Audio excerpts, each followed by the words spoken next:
Hello and welcome to all dear students. कैसे हैं आप सब? आई होप कि आप सब बढ़िया होंगे, मस्त होंगे और तैयारी आपकी ठीक ठाक चल रही होगी। और जो वीडियो अपलोड किया था आइसोमेरिज्म का वो आप लोगों ने देख लिया होगा और अपने नोट्स में भी उसको आपने लिख लिया होगा। जिन्होंने नहीं लिखा है, हमने ऑलरेडी पीडीएफ सेंड कर दी थी, क्लास की पीडीएफ भी हमने सेंड कर दी है और आइसोमेरिज्म स्पेशल का भी नोट हमने शेयर कर दिया है कुछ बच्चों को ऑलरेडी।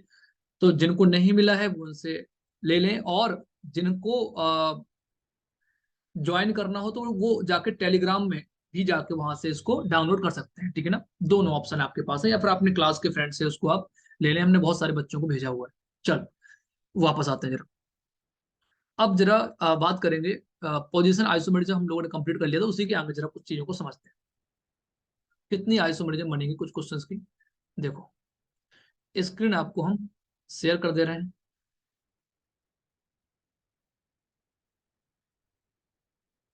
ये देखो,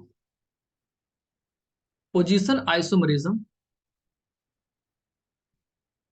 कवर कर लिया था। ये सब क्वेश्चन पढ़ लिए हम लोगों ने ऑलरेडी। अब देखो, कभी कभी बेटा क्वेश्चन आपसे ऐसे भी ये लोग पूछ लेते हैं कि बताओ, एक मॉलिक्यूलर फॉर्मूला आपको दे देगा, फिर आपसे कहे बताओ उसके कितने आइसोमरिज्म पॉसिबल है। ठीक है? जैसे क्वेश्चन है आपका कि C5H12 के से कितने स्ट्रक्चरल आइसोमरिज्म बन सकते हैं। C5H12, देखो जरा, C5H12, C5H12 के कितने आइसोमरिज्म पॉसिबल हैं। स्ट्रक्चरल आइसोमरिज्म की बात कर रहा है। How many structural isomerism. तो मुझे एक बात बताओ, हाउ मेनी स्ट्रक्चरल आइसोमरिज्म। यदि वो स्ट्रक्चरल आइसोमरिज्म की बेटा बात कर रहा है तो केवल और केवल इसमें क्या आ सकते हैं? स्टेरियो वाले तो आएंगे नहीं। स्टेरियो के अंदर दो थे आपके, ठीक है ना? कन्फिग्रेशनल और कन्फर्मेशनल। उन सबको छोड़ दो अभी। स्ट्रक्चरल में चेन, पोजीशन, मेटा, टोटो, फंक्शन, रिंग, ये थे हमारे। इनको देखना है हम लोगों को। तो अच्छा, कुछ गधे कहेंगे सर वो बताओ, अभी रिंग और टोटो तो हमने पढ़ा नहीं। तो पहले क्वेश्चन समझ तो लो अभी, क्या रिंग टोटो इसमें है भी कि नहीं। समझो जरा। बेटा सबसे पहले एक काम करूंगी, आपको पता नहीं कि इसमें क्या क्या बन सकता है। डबल बॉन्ड है, ट्रिपल बॉन्ड है, तो एक काम करो, डीयू फाइंड कर लो। डिग्री ऑफ अनसेचुरेशन पहले इसकी आप निकाल लो। अच्छा, इससे क्या होगा sir? Degree of unsaturation find करने से आपको ये बात पता चल जाएगी। यदि मान लो इसकी DU1 आ गई, तो इसका मतलब सर या तो इसमें एक पाई बॉन्ड है या फिर इसमें एक साइकिल है। हमने जब आपको DU पढ़ाया था तो हमने आपको एक बात बताई थी कि वन साइकिल का मतलब वन DU, ठीक है ना? और वन पाई बॉन्ड का मतलब वन DU। अब यदि किसी की DU मान लो 1 आ गई, तो इसका मतलब सर या तो वो हमारा साइकिल होगा उसमें, या फिर हमारी उसमें एक पाई बॉन्ड होगा। यदि ना तो साइकिल है ना ही पाई बॉन्ड है, इसका मतलब क्या है? फिर सर हमें केवल सिंगल सिंगल बॉन्ड वाले बनाने हैं, बस। सिंपल बात है ना? चलो आओ भाई जरा। तो DU बेटा क्या होगी? अच्छा, कुछ गधों को इसका फॉर्मूला याद नहीं होगा डिग्री ऑफ अनसेचुरेशन का। 10 बार से भी ज्यादा बार मैंने क्लास में ऑलरेडी इसको बताया हुआ है। फिर से देख लो जरा, फॉर्मूला क्या है इसका? C+1 minus H+X, H+X-N/2। अच्छा देखो, या तो आप फॉर्मूले से निकाल लो। अच्छा, कुछ लोग स्मार्ट भी होंगे, बहुत आसानी से इसको फाइंड कर ले। कैसे सर? ये C5H12 लिखा हुआ है, ये एल्केन ही तो है। देखो जरा, CnH2n+2, ये एल्केन ही तो लिखा है। यदि सर ये एल्केन लिखा हुआ है, तो क्या ये अनसेचुरेटेड है क्या? और जब ये अनसेचुरेटेड है ही नहीं, तो डिग्री किस बात की फिर? Are you getting my point? तो इसका डिग्री ऑफ अनसेचुरेशन वैसे भी जीरो आने वाला है। दैट मीन सर, ना तो इस स्ट्रक्चर में कोई डबल बॉन्ड आने वाला है और ना ही इस स्ट्रक्चर में कोई साइकिल आने वाली। केवल और केवल सिंगल सिंगल बॉन्ड वाले आने वाले हैं, और उसको आप बना लो। लेकिन जिनको फिर भी क्लियर नहीं हो रहा कि सर पता नहीं एल्किन कैसे है, हमें समझ में नहीं आया, हम तो गधे हैं, तो एक काम करो, फिर डिग्री ऑफ अनसेचुरेशन का हमने फॉर्मूला आपको बताया था। क्या बताया था? फॉर्मूला। आप इस फॉर्मूले को देखो जरा, पुट कर दो। इसमें कितने बेटा कार्बन है? यहाँ पर 5 कार्बन है। देखो तो 5 और 1 कितना हो गया? 6 हो गया। माइनस H बेटा कितनी है? 12H, तो 12। X कितने हैं? हेलोजन तो है ही नहीं ना, जीरो। नाइट्रोजन बेटा कितने हैं यहाँ पर? जीरो। हटा दो, बाई 2 आ गया।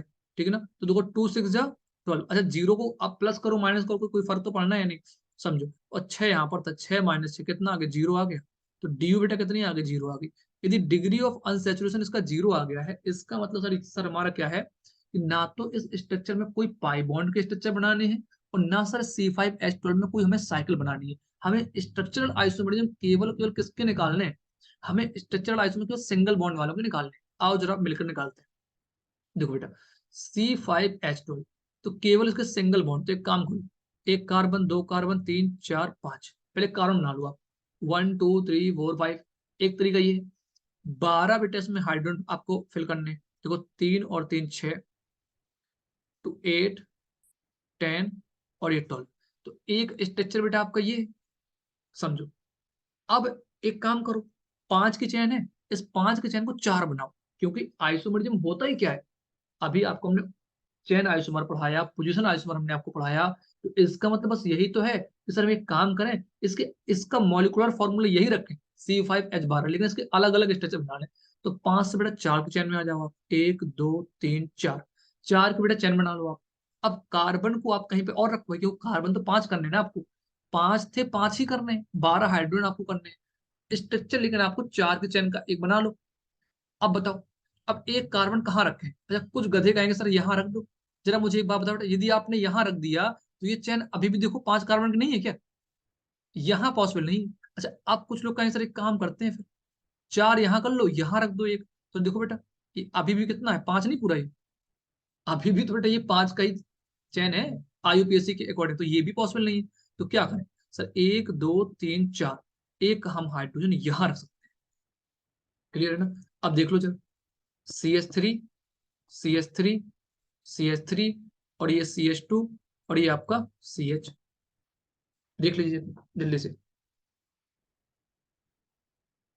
क्लियर हो गया? तो एक पॉसिबिलिटी इसकी ये भी बन गई, 2 आइसोमरिज्म हो गए। अच्छा, अब और क्या पॉसिबिलिटी है? एक एक पॉसिबिलिटी और बनाओ, सोचो जरा क्या हो सकता है, एक और सोचो कितनी पॉसिबल है और। अच्छा, क्या एक काम करें क्या, ये जो 4 कार्बन जरा यहाँ देखो, यहाँ देखो जरा, ऊपर लिख देते हैं 1 2 3 4। कुछ लोग कहें सर अभी आपने C3 यहाँ रखा था, अब एक बार यहाँ रख दो। जरा ध्यान से देखो बेटा, यदि आप C3 यहाँ रख दोगे ना, तो जो IUPAC सेकंड वाले का आएगा वही IUPAC थर्ड वाले का आएगा। रख के देख लो, क्योंकि देखो भाई, यदि आप यहाँ रख दोगे तो ये सेकंड नंबर पे ही तो आएगा C3 ग्रुप, तो यहाँ भी तो देखो आप सेकंड नंबर पे ही तो आ रहा था C3 ग्रुप। क्लियर हुआ? ठीक है ना? तो यहाँ पर तो ये देखो पॉसिबल है नहीं कि हम लेफ्ट साइड में रख दें। फिर क्या कर सकते हो आप? अब आप ये कर सकते हो कि सर चेन बनाते 3 की, फिर चेन बनाओ 3 की। अब 4 की चेन बेटा यहाँ पर पॉसिबल नहीं, 3 की बनाओ जरा चेन। आपका आंसर 1 2 3। अब 2 कार्बन रखने हैं आपको, क्या करो, कहाँ रखो बताओ, कहाँ रखोगे?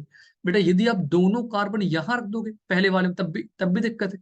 आप यहाँ रखो, एक यहाँ रख दो, एक ऊपर रख दो। क्लियर हुआ? काउंट कर लेना, तो एक स्ट्रक्चर बेटा ये बन गया, तो एक, और ये 2, और ये 3, 3 बनेंगे। आप लोग बना के चेक कर लेना, किसी के मन में कोई डाउट कोई संदेह हो कि सर हमारे तो स्ट्रक्चर सर 10 बन रहे हैं, होंगे कुछ लोग बहुत अलग अलग टाइप के भी स्ट्रक्चर किसी के बन रहे होंगे, सर हमारे 10 बन रहे हैं, चाहे 10 कार्बन ना हो तब भी 10 बन जाए, पता है। ठीक है ना? लेकिन मन में यदि डाउट रहे तो आप जरूर बताएं कि सर हमारे स्ट्रक्चर नहीं आ रहे हैं या फिर आ रहे हैं, फिर डिस्कस करेंगे। यदि आपने ये सोचना है, आप सोच रहे हैं कि सर एक काम करते हैं क्या, कि सर ये दोनों कार्बन को पहले वाले में रख दें क्या, जरा रख के देखो जरा। यदि आप पहले वाले में दोनों को रख दोगे, आप पहले वाले में बेटा यदि आपने दोनों को रख दिया तो क्या होगा उससे, देखो जरा, 1 2 3, 3 थे, और एक आपने CH3 रख दिया ऐसे। देखो जरा रख के दिखाते हैं आपको, अब आपको हम रख के दिखाएंगे सब। देखो, एक आपने बेटा यहाँ रख लिया, एक आपने यहाँ रख लिया, तो ये चैन कितनी बन गई? अब देखो जरा, 1 2 3 4 की बेटा क्या बन गई, चैन बन गई। और एक आपका कार्बन पहले नंबर पर जुड़ा हुआ है, तो ये तो स्ट्रक्चर ऑलरेडी बना चुके हैं ना हम लोग, कि 4 की चैन और पहले नंबर पर कार्बन। देखो जरा, 4 की चैन, ये 4 की चैन चैन है नहीं ये, ठीक है ना? दूसरे नंबर पे कार्बन, हाँ यहाँ पर भी तो है, देखो 4 की चैन दूसरे नंबर पे कार्बन, ये चैन तो ऑलरेडी बन चुकी है, 3 की चैन पर कहाँ रही? तो ये हमारा पॉसिबल नहीं है। क्लियर हो गया ना?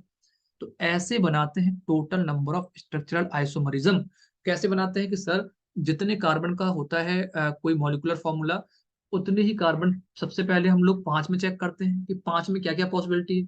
एक बार 5 के चेन बना दो, फिर 5 से नीचे आ जाओ, 4 के चेन बनाओ। लेकिन कार्बन पूरे 5 ही करने थे, तो आप उसके मिथाइल ग्रुप को शिफ्ट करो, पहले वाले में दूसरे वाले में, कहाँ कहाँ पॉसिबल है याद रखो। शिफ्ट ऐसे करना है कि किसी भी दूसरे आइसोमर का IUPAC सेम ना आ जाए। यदि सेम आ गया भाई, फिर वो आइसोमरिज्म है ही नहीं। आइसोमरिज्म का मतलब होता है डिफरेंट स्ट्रक्चर, और जब स्ट्रक्चर डिफरेंट होगा तो उसका IUPAC नेम क्या होगा, अलग होगा। सिंपल सी बात है, फंडे बहुत क्लियर है। एक क्वेश्चन और करेंगे, देख लो भाई जरा। मैं फिर से यहाँ पे अगले पेज में इसको मेंशन कर देता हूँ कि C5H12 के कौन कौन से स्ट्रक्चर आए थे। एक आया था 5 कार्बन की चेन थी, 1 2 3 4 5। एक ये बना था, एक बना था 1 2 3 4, 4 कार्बन वाला, और एक कार्बन यहाँ था, दो बने थे। एक बेटा बना था आपका 1 2 3, 3 कार्बन की चेन, एक कार्बन यहाँ, एक कार्बन यहाँ। ये 3 स्ट्रक्चर बने थे C5H12 के। अच्छा, यदि मैं आपसे एक क्वेश्चन और पूछ लूं तो बेटा फर्स्ट और सेकंड एक दूसरे के क्या है? फर्स्ट और सेकंड में कौन सा आइसोमरिज्म है? बताओ जरा, फर्स्ट और सेकंड में कौन सा आइसोमरिज्म है? बता पाएंगे आप? जल्दी बताओ, ट्राई करो। फर्स्ट और सेकंड एक दूसरे के कौन से आइसोमरिज्म? नहीं पता? दिमाग लगाओ। फर्स्ट और सेकंड एक दूसरे में कौन सा आइसोमरिज्म है? चैन है, पोजीशन है, गधो? सोचो। अभी सुबह वाली क्लास में तो हमने आपको बताया था, यदि चैन आइसोमरिज्म होगा तो दोनों की चैन अलग अलग होगी, पोजीशन होगा तो दोनों में पोजीशन अलग अलग होंगी। तो देखो जरा, पहले वाले में बेटा 5 कार्बन थे, 1 2 3 4 5, 5 कार्बन थे। इसमें कितने हैं? 1 2 3 4। अच्छा, कुछ लोग कहेंगे सर बताओ नंबरिंग आप यहाँ से क्यों कर रहे हैं, यहाँ से आपने क्यों नहीं की? तो गधे है ना बेटा, समझो। आप यदि नंबरिंग लेफ्ट साइड से करोगे तो ये क्या आईयूपीएससी को फॉलो करेगा क्या? भाई राइट साइड से करेगा जहां पर फंक्शनल ग्रुप पास पड़ रहा होगा। ठीक है, तो यहाँ पे 4 की चेन, ऊपर 5 की चेन, तो चेन डिफरेंट है ना। तो first and second are the chain isomerism, chain isomerism. चलो भाई, बेटा सेकेंड और थर्ड एक दूसरे के क्या है? बताओ। फिर से सेम क्वेश्चन सर, यहाँ देखो, यहाँ 4 की चेन और यहाँ पर 3 की चेन, तो ये आपका क्या होगा? फिर से हमारा चेन आइसोमरिज्म। क्लियर है? अच्छा, कुछ लोग मन में सोच रहे होंगे इतने गधे हैं ना कि सर बताओ पोजीशन भी तो सर इसकी अलग है। देखो सर, यहाँ पर ये सेकंड नंबर पे लगा हुआ है, और यहाँ पर ये सेकंड नंबर पे सर दो दो लगे हुए हैं। जब हमने आपसे ऑलरेडी बोल रखा है कि यदि कोई पोजीशन आइसोमर होगा तो केवल पोजीशन डिफरेंट होंगी, चेन सेम रहेगी फिर उसकी। यदि कोई चेन आइसोमरिज्म है तो सब कुछ सेम होगा, केवल चेन डिफरेंट होगी। यदि कोई पोजीशन आइसोमरिज्म है तो केवल पोजीशन डिफरेंट होगी, सब कुछ सेम होगा, चेन उसकी सेम होनी चाहिए फिर। क्लियर है ना? तो ये फंडे पहले क्लियर कर लो आप। एक क्वेश्चन और करेंगे, एक क्वेश्चन और करते हैं। C6H14 में कितने स्ट्रक्चरल आइसोमर? देखो आपके सिलेबस के लिए मैं आपको बता दूं, ये क्वेश्चन आपसे पूछ सकते हैं एग्जाम में। समझो, C5H12 वाला और एक क्वेश्चन C6H14 वाला। C6H14 टोटल स्ट्रक्चरल आइसोमरिज्म कितने बनेंगे? एक क्वेश्चन था कि यहां बेटा कितने बनेंगे, तो इसका आंसर क्या आ गया? C5H12 3 बन रहे थे ना। Total 3 structural, total 3 structural isomerism, यहाँ 3 बन रहे हैं। C6H14 बेटा कितने बनेंगे? तो सबसे पहले तो चेक कर लो, क्या यहाँ पर डबल बॉन्ड ट्रिपल बॉन्ड आ रहा है? क्या यहाँ पे साइकिल आ रही है? भाई क्योंकि वो भी तो एक पॉसिबिलिटी है, कम से कम आप बच तो गए वहां से, यदि आपने डी फाइंड कर लिया।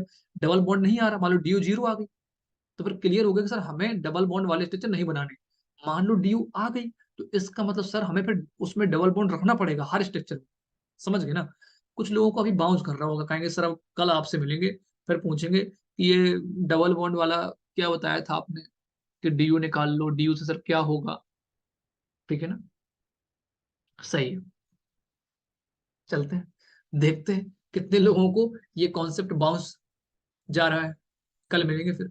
C6H14, पहले डीयू निकालो जरा, डिग्री ऑफ अनसैचुरेशन जरा निकालो कितना आएगा इसका।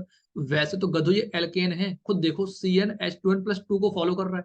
जिनको नहीं पता है तो C+1 माइनस H+X-N/2 कर लो। पुट करो जरा फॉर्मूले में, बेटा कार्बन कितने हैं? 6, तो 6+1 कितना हो गया? 7 हो गया, माइनस हाइड्रोजन बेटा कितने हैं? 14 है। बेटा हेलोजन कितने हैं? 0 है। नाइट्रोजन कितने हैं? 0 है। बाई 2 कर लो, तो देखो 14 से काटो 7 आया, 6 और 1 7 आया, तो 7 - 7 बेटा कितना हो गया? 0 नहीं हो गया? डी इसकी क्या आ गई? 0 आ गई। तो डिग्री ऑफ अनसेचुरेशन यदि किसी की 0 है, ध्यान से देखो, मन की आंखों से देखो इसको, यदि किसी की डिग्री ऑफ अनसेचुरेशन 0 आ गई है, इसका मतलब सर C6H14 का जितने भी स्ट्रक्चर आप बना लो, कभी भी वहां पर पाई बॉन्ड नहीं आएंगे, कभी भी हमें साइकिल उसकी नहीं बनानी। तो यही बात तो डी आपको बता रहा है कि ये अनसेचुरेटेड है ही नहीं। क्लियर है ना? अब बात समझ में आई कि जीओसी का कितना फायदा है, क्यों हम आपसे क्लास में चिल्ला चिल्ला के एक बात कहा करते हैं कि general organic chemistry the heart of organic chemistry, general organic chemistry the heart of organic chemistry. कुछ गधे हंसते रहते हैं, बताओ ऑर्गेनिक केमिस्ट्री का भी कोई हार्ट होता है क्या? अब आपको समझ में आ रहा होगा कि सर ये डीयू यहां पर भी हो रही है यूज, डिग्री ऑफ कार्बन यहां पर भी हो रहे हैं यूज, आइसो नियो पेंटाइल सब यहां पर हो रहे हैं यूज। क्लियर है ना? तो समझते जाओ बेटा। देखो जरा आप, तो अब केवल ओपन चेन इसके बनेंगे सिंगल बॉन्ड वाले, कितने बनाएंगे देखो जरा। पहली बात सर ये C6H14 है, नेक्स्ट पेज बनाते हैं चलो इसको, है ना। आ जाओ, C6H14 था, H14 है, देखो जरा। अब देखो, पहले बना लो 6 कार्बन, क्योंकि 6 है तो 6, 1 2 3 4 5 6, 1 2 3 4 5 6। चल अब क्या करो, अब 6 से एक कम में आ जाओ, 5 की चेन बनाओ और एक कार्बन को शिफ्ट करो। 1 2 3 4 5, 5 बन गए। अब एक कार्बन आपको कहीं लगाना है, कहीं भी लगाओ। आप कहेंगे सर हम यहां लगा दें, गधे हो क्या? यदि यहां लगा दिया आपने कार्बन, तो ये पहला वाला और दूसरा वाला इसमें अंतर क्या है? देखो जरा, ये 6 कार्बन की चेन नहीं बन गई फिर से अभी? यस और नो? क्लियर हुआ ना? चलो इसको हटा दें अभी, इसको हटा दें अभी। तो कहाँ लगाएं सर इसको? फिर सेकंड वाले में लगा लो, तो चेन फिर आपकी नहीं बनेगी। देखो सेकंड में लगा लो, तो एक पॉसिबिलिटी सेकंड में, क्या थर्ड में हाँ सर थर्ड में भी, बहुत बढ़िया, थर्ड में लगा लो। 5 की चेन अभी भी है, 1 2 3 4 5, 1 2 3 4 5। बेटा एक काम करो, इसको थर्ड में लगा लो, सेकंड में लगा लो, थर्ड में लगा लो। अच्छा क्या फोर्थ में लगाना पॉसिबल है क्या? कुछ गधे खुश हो रहे हैं कि सर अब तो ये एकदम आसान हो गया, आप फोड़ देंगे क्वेश्चन को, हम यहां भी लगा देंगे। ध्यान से देखो, जैसे ही आपने फोर्थ में लगाया, 1 2 3 4 5, जैसे ही आपने यहाँ पे लगाया, ये वाला स्ट्रक्चर, ये दोनों सेम ही तो बन गए। देखो जरा, इस साइड से नंबरिंग होगी सेकंड में आएगा ग्रुप, इस साइड से नंबर होगी सेकंड में आएगा ग्रुप। यस और नो? तो आइसोमरिज्म में स्ट्रक्चर अलग अलग होने चाहिए भैया, समझ गए ना? तो ये नहीं बनेगा इसका स्ट्रक्चर, हटा दें फिर। तो इसका मतलब 6 वाली चेन डन हो गई, 5 वाली डन हो गई। अब 4 में चलते हैं, जंप मारते हैं कहाँ? 4 की चेन, 4 में आते हैं जरा, क्या होगा? सर 4 कार्बन बनाओ, 1 2 3 4, 4 बन गए। दो और कहीं जोड़ने हैं आपको। अच्छा समझो, क्या पहले वाले में 2 कार्बन आप लगा सकते हैं क्या? नहीं, क्योंकि यदि पहले वाले में 2 कार्बन आपने लगा दिए, तो एक तो वो 5 की चेन चेन हो जाएगी, और पहले वाले में मतलब कि दूसरे वाले में आपका कार्बन होगा। ठीक है ना? देख लो आप चाहो तो, जैसे मान लो कुछ सोचो सर, हम यहाँ पे लगा दें C3, एक कार्बन यहाँ एक कार्बन यहाँ, तो देखो बेटा, ये 5 की चेन हो गई, 1 2 3 4 5, देखो सेकंड नंबर में क्या आ गया? C3 आ गया। ये तो हम लोग बना चुके हैं ना ऑलरेडी। क्लियर है ना? तो ये फंडे क्लियर होने चाहिए, पहले वाले में नहीं आएगा फिर। कहाँ लगा दें इसको फिर? कहाँ लगा दें? खुद बताओ, कहाँ लगाएं? आप कहेंगे सर इसको हम लोग बीच में रखते हैं, यहीं पर एक यहाँ रख लो और एक यहाँ रख लो। हाँ ये बिल्कुल पॉसिबल है, ये पॉसिबल है। अब नंबरिंग कहीं से कर लो आप, देखो 1 2 3 4, 1 2 3 4 कहीं से करो। अब कुछ नहीं होगा। एक और बनाओ 4 में ही, एक काम करो, इसको इसमें रखो, इसको इसमें रखो, 4 की ही चैन बनाओ, 1 2 3 4, एक कार्बन यहाँ रखो, एक कार्बन यहाँ रखो। ये भी सही है, चेक कर लो, कहीं मैच नहीं कर रहा होगा। मैच कर रहा क्या? नहीं कर रहा होगा, देखो आईपीसी एकदम अलग है, इसका आईपीसी किसी से मैच नहीं कर रहा होगा। क्या और पॉसिबल है क्या? और पॉसिबल है? आप कहेंगे सर इस वाले में दोनों रख दें, तो फिर ये और ये दोनों क्या हो गए? सेम हो जाएंगे ना फिर, नहीं रख सकते आप उसमें। ओके, नहीं रख सकते। चलो फिर 4 पूरा फुल हो गया, क्या 3 पॉसिबल है? चेक करेंगे, यदि 3 वाला पॉसिबल है क्या? 1 2 3, अब 3 कहीं आपको और लगाने, कहाँ लगाओ बताओ? 3 कहीं और लगाओ जरा। कहेंगे सर एक यहाँ लगा देंगे, एक यहाँ लगा देंगे, एक यहाँ लगा देंगे। बेटा जैसे ही आपने ऐसे किया, देखो जरा कितने हो गए? 1 2 3 4 5, देखो 5 की चैन बन गई, और सेकंड नंबर में क्या आ गया? C3 आ गया। ठीक है ना? तो ये तो हम लोग स्ट्रक्चर बना चुके हैं पहले से। क्लियर? तो अब 3 का बेटा पॉसिबल नहीं है, आप बना के ट्राई करना कितने भी, और कल आप मुझसे डिस्कस करना कि सर 3 का हमने ये बनाया है, क्या हमारा सही है या फिर गलत है। वैसे तो बनेंगे नहीं, अभी आप ट्राई कर लेना। तो केवल और केवल बेटा कितने बनेंगे? 5 इसके स्ट्रक्चर और बन जाएंगे। ठीक है ना? तो 5 इसके स्ट्रक्चर और बन जाएंगे, इसको रफ कर दें अभी। 5 बनेंगे इसके, C6H14। तो आपके एग्जाम के लिए ये दो बहुत बहुत मोस्ट हैं, और ज्यादा क्वेश्चन अभी और भी क्वेश्चन प्रैक्टिस कराएंगे, लेकिन ये दो तो आपको मतलब हर हाल में करने ही करने हैं, मतलब समझो बहुत मोस्ट है ये C6H14 वाले। ठीक है, डन। अच्छा चलो एक क्वेश्चन आपसे पूछते हैं, होमवर्क में कुछ क्वेश्चन आपको दे रहे हैं, कल इसमें डिस्कशन करेंगे। बताओ फर्स्ट और सेकंड एक दूसरे के क्या है, चेन है, पोजीशन है, क्या है। फिर हमने आपसे कहा कि सेकंड और थर्ड एक दूसरे के क्या है, ये बताना है आपको। फिर आपको बताना है कि फोर्थ और फिफ्थ एक दूसरे के क्या है। ये क्वेश्चन आपके लिए होमवर्क में है कि एक दूसरे के क्या है, मतलब आइसोमरिज्म इनमें क्या है, ठीक है ना। ये भाई भाई थोड़ा ना है, एक दूसरे के क्या है मतलब आइसोमरिज्म कौन सा है, चैन है, पोजीशन है, क्या है। इसका तो आंसर आ गया बेटा, टोटल 5 आपके स्ट्रक्चरल आइसोमरिज्म बनेंगे। अब इसके आंसर आपको बताने हैं कि 1 और 2 एक दूसरे के क्या है, 2 और 3 एक दूसरे के क्या है, 4 और 5 एक दूसरे के क्या है। जिनके क्वेश्चन हो जाए वो कमेंट में जरूर बताएं कि ये एक दूसरे के क्या आ रहे थे, ठीक है ना। और जिनके क्वेश्चन नहीं होंगे उनसे कल मुलाकात होगी, डिस्कशन होगा। तो ठीक है, तो अब ये टॉपिक हम लोग आज यहीं तक रखते हैं। नेक्स्ट इसकी जो, और वैसे मैं आज एक और वीडियो अपलोड इसमें कर दूंगा, ठीक है ना, जैसे टाइम मिलेगा, अभी थोड़ा सा क्लासेस हैं बहुत सारी, ठीक है। तो एक वीडियो और अपलोड कर देंगे जो ठीक है ना, आप उसको आई थिंक कल फिर देख पाओगे। ट्राई करेंगे जितने ज्यादा से ज्यादा वीडियो बना दें। ओके, सो आप लोग इसको जरूर एक बार अच्छे से देखिएगा, नोट कर लीजिएगा, और कोई डाउट हो तो आप जरूर पूछिएगा। Thank you very much.